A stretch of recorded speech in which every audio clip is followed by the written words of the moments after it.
దావీదు పట్టణమునందు నేడు రక్షకుడు మీ కొరకు పుట్టియున్నాడు.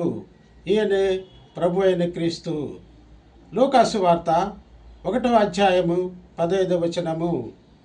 ప్రియమైన సోదరి సహోదరులారా, మీ అందరికీ క్రీస్తు జయంతి శుభాకాంక్షలు. క్రీస్తు ప్రభు దివిని వీడి భూమికి తెంచారు.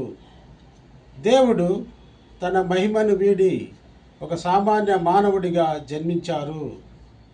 పాపపు చీకటి పోయి పుణ్యకాంతులు విరిసిన శుభదినమే ఈ క్రిస్మస్.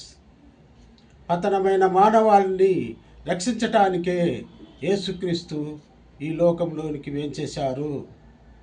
తండ్రి పంపిన కుమారుని యందు ఎవరు విశ్వాసం ఉంచుతారో వారే రక్షింపబడతారు.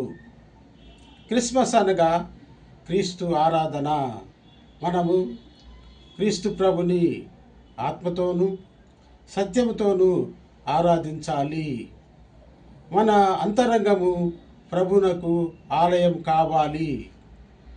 మన హృదయంలో క్రీస్తు ప్రభు హృదయించాలి. సర్వోన్నత స్థలములలో దేవునికి మహిమయు తనకిష్టులైన మనుషులకు సమాధానము కలుగునుగాక. దేవుడు మిమ్మలను నిండుగా మెండుగా దీవించుతురుగాక. మీ కుటుంబాల్లో ప్రేమయు శాంతి సమాధానాలతో నింపుదురుగాక. ఆమేన్.